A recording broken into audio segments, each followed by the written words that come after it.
Especiales Forum y el balance de apertura bajo NIF. Seguimos recorriendo activo por activo y pasivo por pasivo todos los ítems y las actividades necesarias para llegar a los saldos del balance de apertura y cumplir con este importante requerimiento a nivel contable. En esta oportunidad hablaremos de los impuestos diferidos. Forum, el valor del conocimiento. Los impuestos diferidos son un asunto contable que no es exclusivo de las normas internacionales de información financiera. En Colombia, de acuerdo con el decreto 2649 de 1993, estamos obligados a calcular y registrar impuestos diferidos. Sin embargo, nuestra contabilidad está tan cerca de los temas fiscales que el reconocimiento del impuesto diferido pareciera innecesario y la mayoría de las compañías pues no usa esta herramienta contable para reflejar las diferencias entre el balance fiscal y la norma de contabilidad financiera. En NIF, el registro, cálculo y determinación del impuesto diferido es un asunto obligatorio y hemos diseñado para ustedes un paso a paso para dar cuenta de los principales asuntos o de las principales actividades que se tienen que seguir a la hora de realizar este importante ajuste para el balance de apertura de NIF. Los asuntos más relevantes a analizar son: primero, que necesitamos el cierre de la declaración de renta y de la declaración de CRE al 31 de diciembre del año inmediatamente anterior al que vamos a realizar a la fecha de transición o al momento del balance de apertura. Además, necesitamos tener todos los números del balance de apertura bajo NIF para poder tener un nivel de comparación. Y por último, analizaremos el cálculo del impuesto diferido tal como lo solicitan las normas internacionales de información financiera.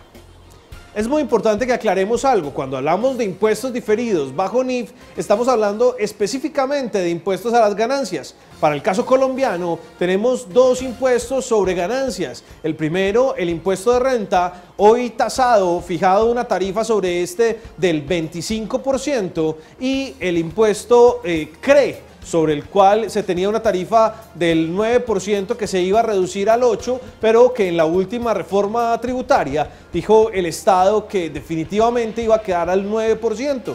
Así que si hablamos de impuestos diferidos en Colombia y hablamos de impuestos sobre las ganancias, tendríamos que considerar el impuesto de renta y el CRE para una tarifa, digamos, general del impuesto del 34%.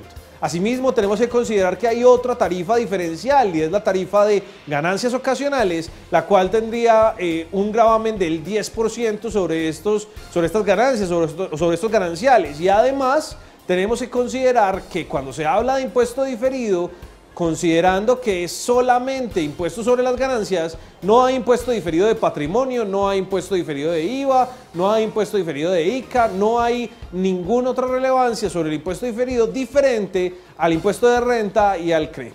Revisemos entonces el paso a paso que se ha construido para la determinación del impuesto diferido en el balance de apertura bajo NIF. Las actividades a realizar serían las siguientes. Primero, obtenga las bases fiscales de activos y pasivos al cierre del periodo inmediatamente anterior al balance de apertura. Para el caso 31 de diciembre de 2014, estas bases fiscales son los valores de activos y pasivos incluidos en la declaración de renta como base de la determinación del patrimonio bruto y el patrimonio líquido, por lo cual es necesario tener los saldos de la declaración antes del cierre del balance de apertura bajo NIF. Es muy importante que nosotros, previo a la construcción del balance de apertura, tengamos absolutamente identificados los valores fiscales de activos y pasivos, y para esto lo usual es determinar la declaración de renta para verificar cuáles son los valores de los activos y pasivos incluidos allí. Como segundo paso, usted debe obtener los saldos de todas las cuentas de balances, activos y pasivos, después de aplicados los procedimientos de adopción por primera vez. Es decir, después de haber realizado todos los ajustes de adopción por primera vez, usted va a tener unos saldos que podríamos decir que son los saldos del balance de apertura. Pero ese balance de apertura no está cerrado, pues falta incluir el valor del impuesto diferido, el cual se obtendrá después de realizado todo el procedimiento que estamos describiendo. Como paso número 3, usted debe obtener las diferencias entre los saldos de las bases fiscales y los valores contables del balance de apertura bajo NIF y clasificarlas en temporarias o permanentes. Es muy importante aclarar Las diferencias temporarias son aquellas diferencias entre el valor contable de un activo o pasivo y su base fiscal, cuyo efecto se va a revertir con el paso del tiempo. Es decir, en presencia de una diferencia temporaria, usted puede pagar más o menos impuestos hoy y cuando se revierta, pues va a tener el efecto contrario, como son casi todas las diferencias que ocurren entre el balance contable y el balance fiscal, que al final terminan teniendo una consecuencia fiscal, como es el pago de más impuestos o una deducción o descuento que permite el pago de menos impuestos. Sobre las diferencias temporarias, nos dice el numeral 4, calcule el impuesto diferido que corresponde, tomando en consideración la tasa a la que se revertirá la diferencia en NIF, que puede ser la tasa de renta y CRE, es decir, el 34% del que hablábamos hace un rato, solamente la tasa de renta, es decir, el 25%, por ejemplo, para el caso de pérdidas fiscales y excesos de renta presuntiva sobre renta líquida ordinaria generados en renta en periodos anteriores, o sobre ganancias ocasionales, que será esa tasa del 10 que mencionábamos hace un poco de tiempo. Sobre las diferencias permanentes no se realiza ningún trabajo, es decir, el impuesto diferido se genera única y exclusivamente sobre las diferencias temporarias. Repetimos, son aquellas que solamente con el paso del tiempo se van a revertir a favor o en contra de la compañía, generando un mayor o menor pago de impuestos a causa de un mayor valor grabado, un ingreso grabado, o a causa de una deducción o descuento permitido por la norma. Continuando con el paso a paso, el numeral 5 nos dice: determine si el impuesto diferido calculado en el numeral anterior es activo o pasivo, utilizando la siguiente regla. Si la base fiscal es mayor que el valor contable y lo que estamos analizando es un activo, es decir, caja, inversiones, cuentas por cobrar, inventarios, propiedad, planta y equipo o cualquier otro activo, el impuesto diferido resultante será activo. Mientras que si la base fiscal es mayor que el valor contable y lo que estamos analizando es un pasivo, obligación financiera, proveedores, cuenta por pagar, obligaciones laborales, etcétera, el impuesto diferido resultante será entonces un pasivo. Y del mismo modo está la consideración en sentido contrario, que permite definir que si la base fiscal es menor que la contable y estamos evaluando un activo, entonces el impuesto diferido resultante es pasivo, y si es un pasivo, el impuesto diferido resultante es activo. La sigla IDA corresponde a impuesto diferido activo e IDP corresponde a impuesto diferido pasivo. Fíjese entonces que con esta regla podemos verificar, sea cual sea el resultado, cuál es la naturaleza del impuesto. Y esa regla nos ayudará a decir si el impuesto diferido es activo o pasivo, situación que es muy relevante para el registro posterior, incluido en el numeral 6. Realice el registro del impuesto diferido, activo o pasivo, contra las ganancias retenidas en el patrimonio. Es decir, el ajuste por el cálculo y registro del impuesto diferido que no teníamos registrado en la norma contable colombiana también va contra las utilidades retenidas, que es la cuenta habitual sobre la cual acumulamos todos los efectos de la adopción por primera vez y que nos permite acumular en el patrimonio, en una subcuenta separada, todos los ajustes de esta transición a NIF. Veamos un pequeño ejemplo para tratar de afinar este concepto del impuesto diferido. Los siguientes son algunas diferencias entre el balance contable y el saldo fiscal. Tenemos 1516, si usted utiliza el PUC de comerciantes, construcciones y edificaciones neto, es decir, incluidas las depreciaciones.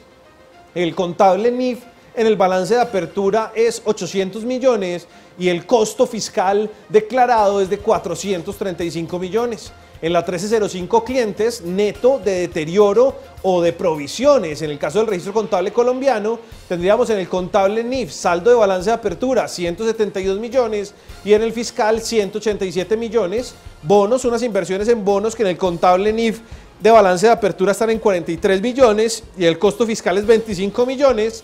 unas marcas que en el fiscal aparecen declaradas por 18 millones y en el contable NIF de apertura aparecen en cero, al parecer no cumplían con los criterios de reconocimiento de activos, y una provisión para contingencias que en el contable NIF, balance de apertura, aparecen 32 millones y que fiscalmente está en cero, pues normalmente estas contingencias pueden ser tomadas como deducción fiscal en el momento en que efectivamente se paguen. Como pueden ver en esta tabla, hay diferencias entre lo contable y lo fiscal. Esas diferencias son naturales y estas diferencias son de carácter temporario porque al final del día van a generar un mayor o un menor pago de impuestos y por ende debe ser reconocido el impuesto diferido. Veamos un poco más entonces. El siguiente sería el cálculo del impuesto diferido considerando una tasa del 34%. Usamos una tasa del 34% considerando que es una tasa general a la que se revertirían las diferencias, considerando que tienen aplicación en renta 25% y en CRE 9%, lo que daría una tasa sumada del 34%. Entonces la diferencia en construcciones y edificaciones es de 365 millones, en clientes 15 millones, en bonos 18 millones, en marcas 18 millones y en provisiones para contingencias 32 millones. Usando la regla que conversábamos anteriormente de si la base fiscal es mayor a la contable o de si la base contable es mayor a la fiscal, hemos identificado que el impuesto diferido generado en las construcciones y edificaciones corresponde a un impuesto diferido pasivo. Pues el contable es mayor que el fiscal y estamos evaluando un activo. Y así sucesivamente. En clientes hemos identificado que es un impuesto diferido activo, en bonos un impuesto diferido pasivo, en marcas un impuesto diferido activo y en provisiones para contingencias tendríamos un impuesto diferido activo. Todos estos impuestos diferidos deberán ser llevados entonces contra las ganancias retenidas. Es importante que aunque nos da un saldo neto de impuestos diferidos, al existir un impuesto diferido pasivo y otro activo, registremos por separado estos impuestos diferidos. En el pasivo lo que corresponde, en el activo lo que corresponde y ahí sí, el efecto neto lo podemos llevar contra las ganancias retenidas a esa subcuenta que sugerimos de ajustes por adopción de primera vez, donde acumularíamos todos los ajustes de transición, tal como se ve en esta tabla, donde registramos un impuesto diferido pasivo por 132.20, un impuesto diferido activo por 22.100 y la diferencia a las utilidades retenidas por 108.120. Es muy importante que cuando hablemos de NIF siempre hablemos de impuestos diferidos. La particularidad o el punto esencial del reconocimiento, cálculo y registro del impuesto diferido está en la determinación de si la diferencia es temporaria o no. En otras palabras, ser capaces de identificar si esa diferencia entre lo contable y lo fiscal va a tener una consecuencia fiscal futura que me obligue a un mayor pago de impuestos o por el contrario me genere una deducción o un descuento generando a su vez un menor pago de los impuestos. Seguiremos analizando cuenta por cuenta todos los efectos del balance de apertura bajo NIF. Y si usted quiere seguir revisando con nosotros estos aspectos tan interesantes o quiere continuar informándose sobre temas tributarios, contables, de derecho público, de derecho comercial, no olvide visitar nuestra biblioteca en www.forum.com.co. Forum, el valor del conocimiento.